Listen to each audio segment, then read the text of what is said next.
Bonjour, c'est Jules Lavie pour Code Source, le podcast d'actualité du Parisien.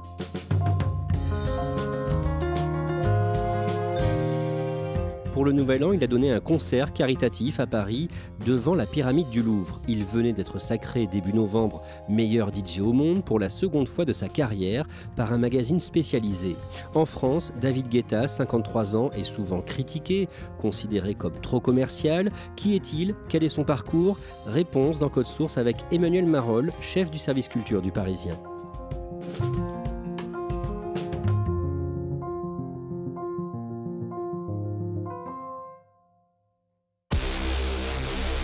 Et surtout, merci beaucoup au Musée du Louvre. C'est un énorme moment pour moi. Un moment très spécial d'être dans ce lieu magique. En fait, il propose ce soir-là, pour le réveillon du Nouvel An, un concert spécial devant la pyramide du Louvre, avec des jeux de lumière autour de lui assez hypnotiques et très très spectaculaires, avec aussi parfois des projections de certaines œuvres du Louvre. Tout ça pour la bonne cause, parce qu'il le fait au profit de l'UNICEF, des Restos du Cœur et du Louvre, comme il l'avait fait quelques mois auparavant aux États-Unis. Il avait fait 2 concerts spéciaux comme ça, 2 DJ sets comme on dit, particuliers à New York et à Miami pour lever des fonds. À l'époque, ça avait fait 50 millions de vues aux États-Unis et ça avait permis de lever quelque chose comme $1 million. Et là, alors on n'a pas complètement la somme récoltée en France, mais on sait qu'il y a 16 millions de personnes qui ont suivi ce live au Louvre.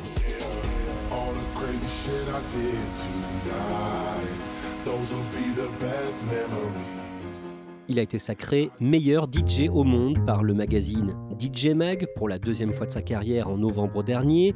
David Guetta est suivi par des dizaines de millions de personnes sur les réseaux sociaux. Quelque chose comme 20 millions d'abonnés sur Twitter. Il a une chaîne YouTube qui génère des millions et des millions de vues. Voilà, à titre de comparaison, un homme politique comme Emmanuel Macron, c'est quelque chose comme 6 millions, je crois, sur Twitter. Donc voilà, ça fait partie des superstars françaises évidemment, mais surtout internationales qui sont les plus suivies sur les réseaux sociaux. Emmanuel Marolles, vous l'avez interviewé à plusieurs reprises. Vous avez même été à bord de son jet en tournée. Vous allez nous raconter son parcours aujourd'hui dans Code Source.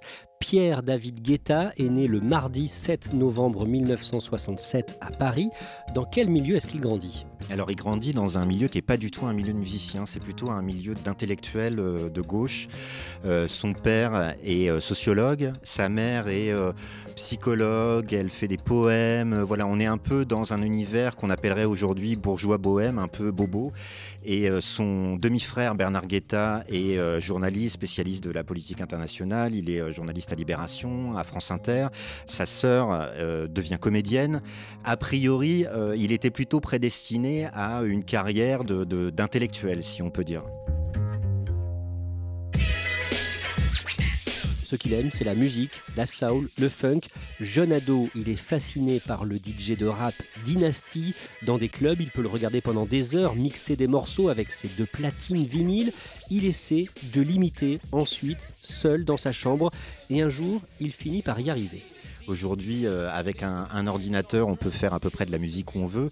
À l'époque, dans les années 80, c'était beaucoup plus compliqué. Donc, il ne sait pas trop comment s'y prendre. Et là, il entend une chanson à la radio. Et parallèlement, sur sa platine disque, il a Billie Jean de Michael Jackson. Et il essaie de synchroniser les deux. Et puis, il se rend compte qu'à un moment, il peut les caler tous les deux. Et là, c'est un peu un déclic. C'est-à-dire qu'il se dit « Ah, être DJ et pouvoir, à un moment, fondre un morceau dans un autre pour les enchaîner, c'est comme ça que ça se passe. »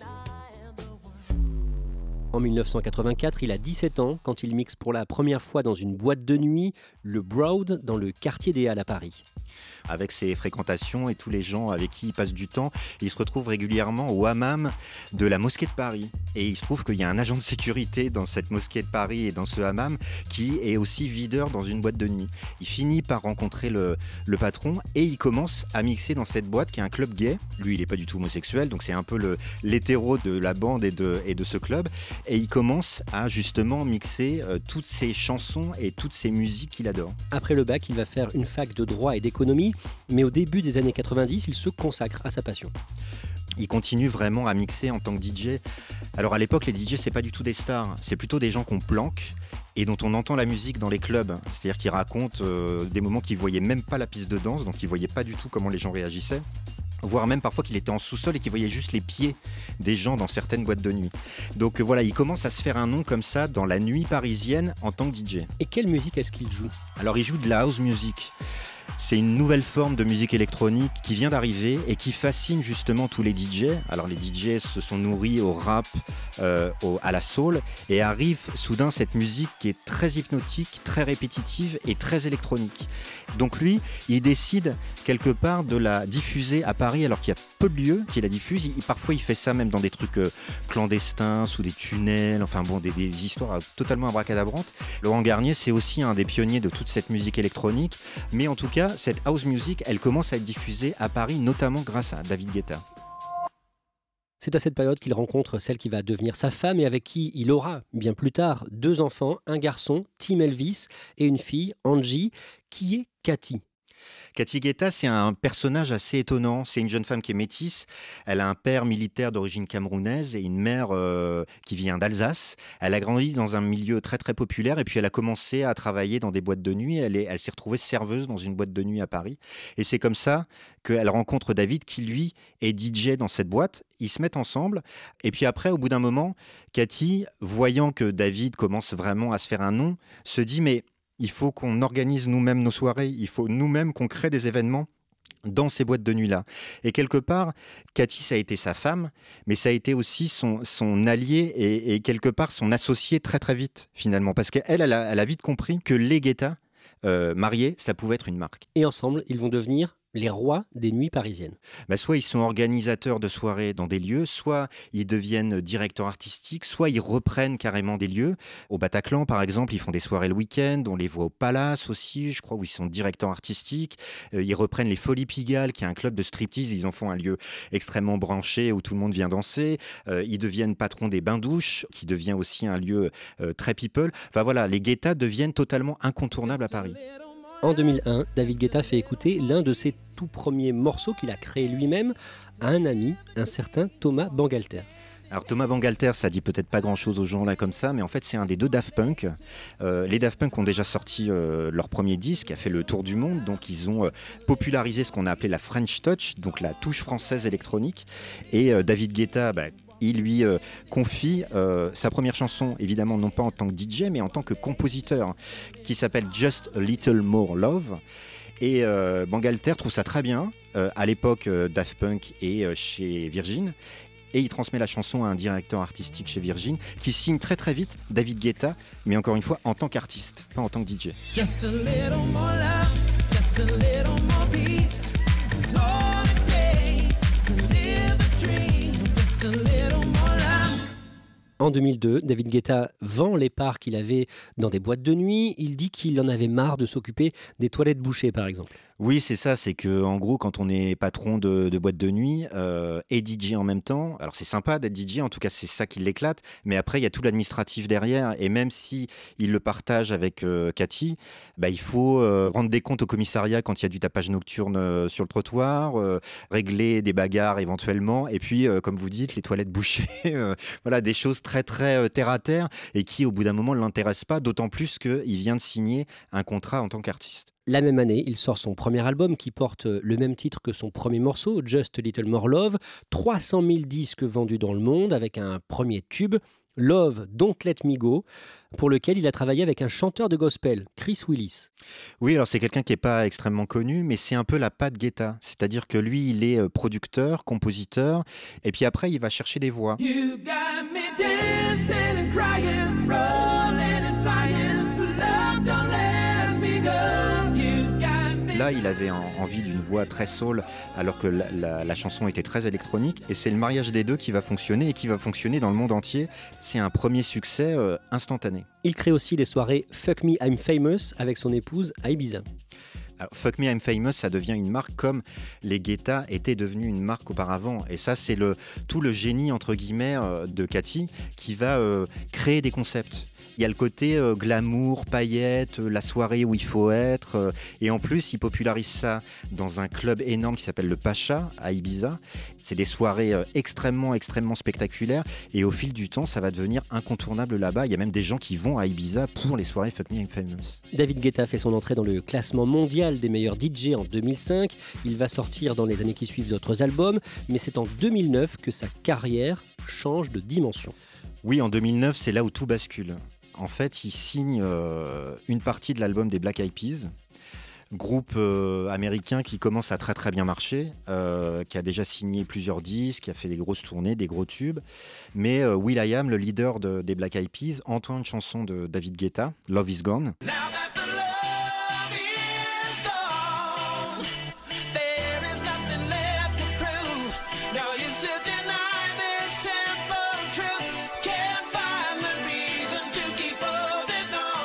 Et il flash complètement sur le morceau, il récupère le téléphone de David Guetta, ils se connaissent pas, il l'appelle, j'ai entendu ta chanson, je trouve ça super, j'ai envie que tu produises le prochain album des Black Eyed Peas.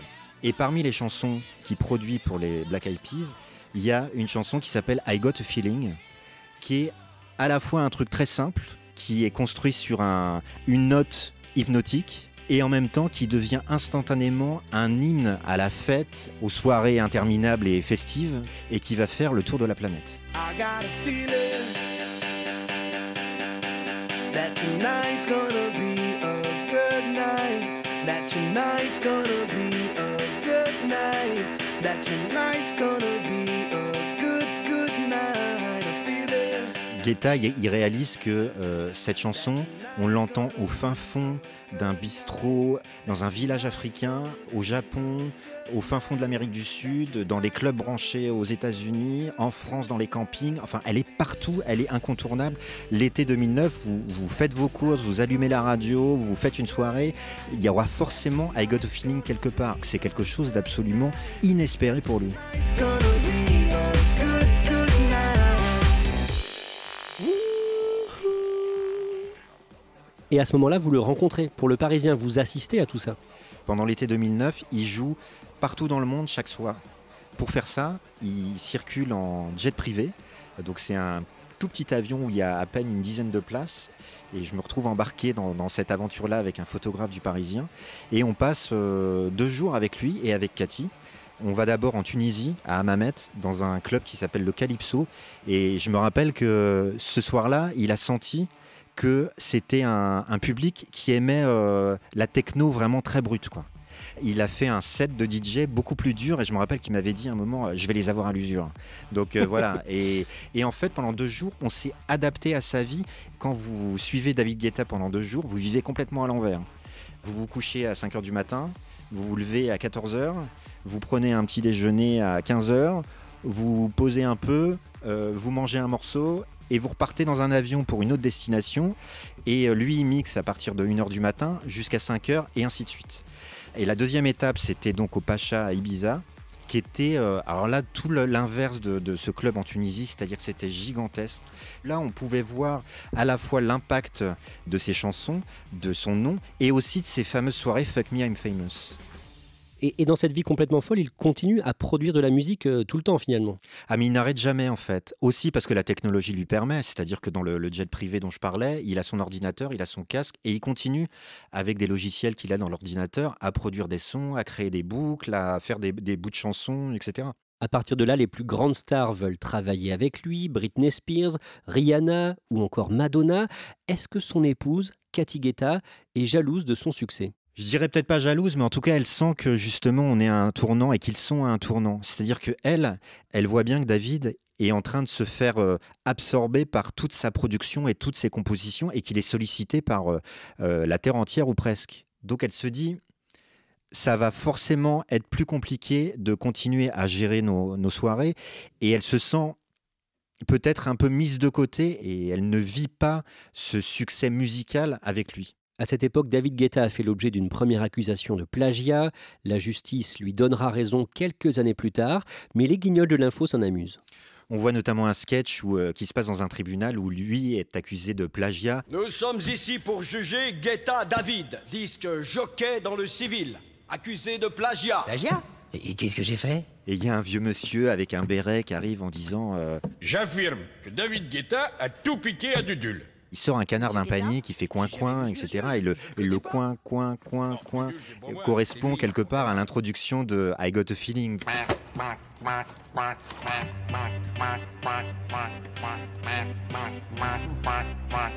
Alors, oui. Faut reconnaître que c'est troublant.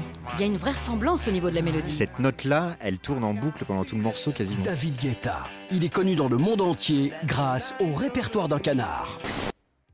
En 2011, il sort un nouvel album, Nothing But The Beat, et l'un des titres va connaître un succès phénoménal. Oui, sur cet album, il y a une chanson qui s'appelle Titanium, qui est chantée par une chanteuse qui s'appelle Sia, qui est pas hyper connue à ce moment-là, et elle est sur le point d'arrêter sa carrière, elle veut juste composer des chansons pour les autres. Et il lui dit ah mais c'est quand même dommage, t'as une super voix, chante, tiens, j'ai ce morceau-là.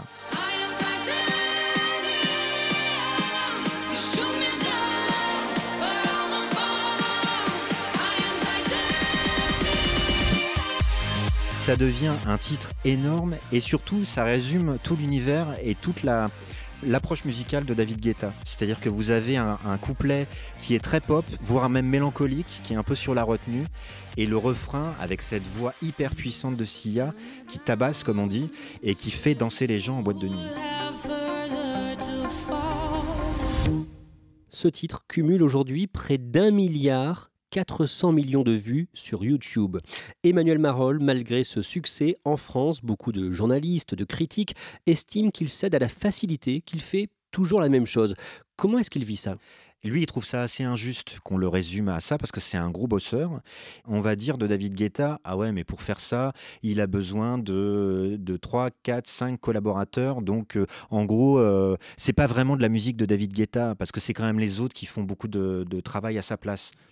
Alors qu'on ne reproche pas ça à Beyoncé, à Britney Spears et à toutes les superstars que par ailleurs la presse française peut encenser. En 2014, David et Cathy Guetta divorcent et vous êtes le premier journaliste à qui il parle de cette séparation quelques mois plus tard au cours d'une interview à l'occasion de la sortie d'un nouvel album. Oui, l'album Listen va sortir dans quelques semaines. Le divorce a été rendu public et Cathy en a parlé dans une interview à Paris Match quelques temps auparavant. Et les consignes, c'est pas de questions sur la vie perso, pas de questions sur le divorce, etc. Donc bon, je me dis, je ne sais pas trop comment on va pouvoir aborder ça, est-ce qu'on va l'aborder?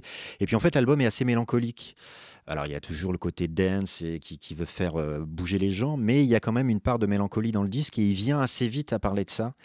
Et du coup, il me tend quand même plusieurs perches. Et donc là, il commence naturellement à me parler du divorce, du fait qu'il reste en bons termes, que c'est un tournant dans sa vie parce qu'il a été dans un tourbillon pendant pratiquement 20 ans entre les premiers sets de DJ, les organisations de soirées, puis sa carrière d'artiste qui a explosé.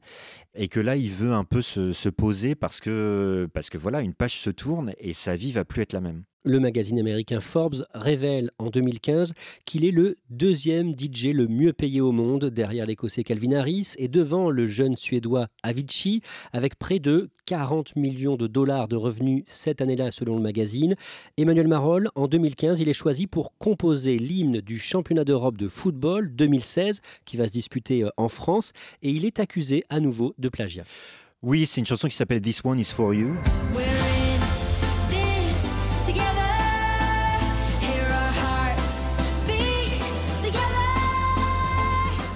Qui fait avec une jeune chanteuse suédoise qui s'appelle Zara Larsson.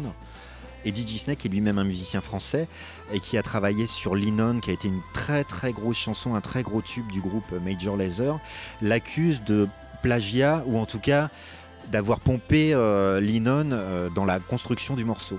Cette accusation, vous en parlez avec lui dans une interview publiée dans Le Parisien le 9 juin 2016 à la veille de l'ouverture de l'Euro. Qu'est-ce qu'il répond d'un mot ?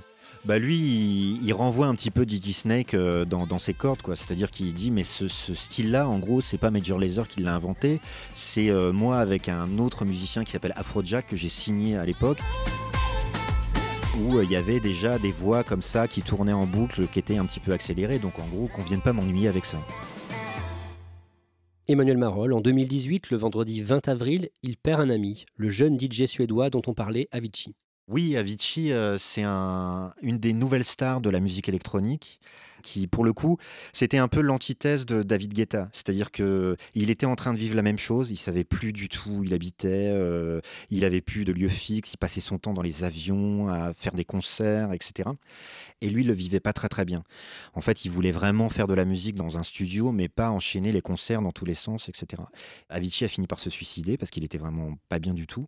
Et quelques temps plus tard, moi, je rencontre David Guetta à l'occasion de la sortie d'un album, et il y a une vraie émotion, en fait. On se retrouve à parler de lui aussi parce que dans l'interview, il me dit qu'il veut se poser, qu'il veut plus se prendre la tête avec le succès ou pas. Si un morceau marche, bah c'est bien. Si ça marche pas, c'est pas grave. Et je pense que ça l'a fait réfléchir sur la façon dont tout ça peut être éphémère et peut être dangereux quelque part si on le gère pas bien. Avicii, c'était un mec très gentil, très généreux. Je pense que ça nous a tous chamboulés, ça nous a tous fait réfléchir sur notre vie. On se pousse tous en permanence, au-delà de nos limites. Les gens ne se rendent pas forcément compte de ça, et c'est très bien comme ça, mais c'est une vie qui donne d'énormes satisfactions, mais qui est aussi épuisante, physiquement et mentalement.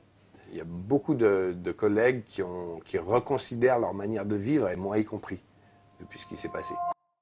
Il se dit qu'on n'est pas à l'abri de ce qu'on appelle tout simplement un burn-out, mais quelque chose qui peut vraiment nous faire craquer. Tout ça, il vous en parle à l'occasion donc d'une interview au moment de la sortie d'un double album, Seven, album qui a deux visages, une partie très pop, très grand public, et une autre moins commerciale. Oui, c'est une façon de résumer la carrière de David Guetta, cet album. C'est-à-dire que depuis 20 ans, il fait des tubes qui font le tour de la planète, avec des vrais refrains pop que tout le monde peut chanter sous sa douche. Et puis à côté de ça, ça reste au départ un DJ de club qui a adoré la house, qui a adoré la techno, et qui aime avant tout faire danser les gens dans des clubs branchés avec des spectateurs qui veulent juste être emportés par la musique et par les sons qu'ils entendent. Quoi qu'on en dise, quoi qu'on en pense, il a vraiment ces deux facettes-là. Oui, c'est un homme d'affaires qui gagne beaucoup d'argent, qui fait des tubes, mais en même temps, quelque part, c'est toujours le petit adolescent de 14 ans qui essayait dans sa chambre de synchroniser la chanson qu'il entendait à la radio et Billie Jean qui passait sur sa platine.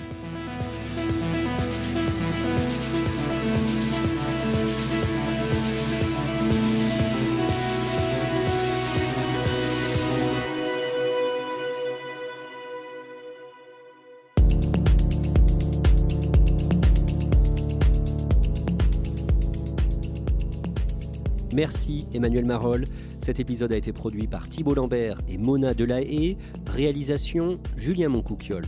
N'hésitez pas à nous écrire codesource@leparisien.fr ou à nous interpeller sur les réseaux sociaux. Code Source est le podcast d'actualité du Parisien, disponible chaque soir du lundi au vendredi. Pour ne rater aucun épisode, abonnez-vous sur Apple Podcast ou Google Podcast par exemple.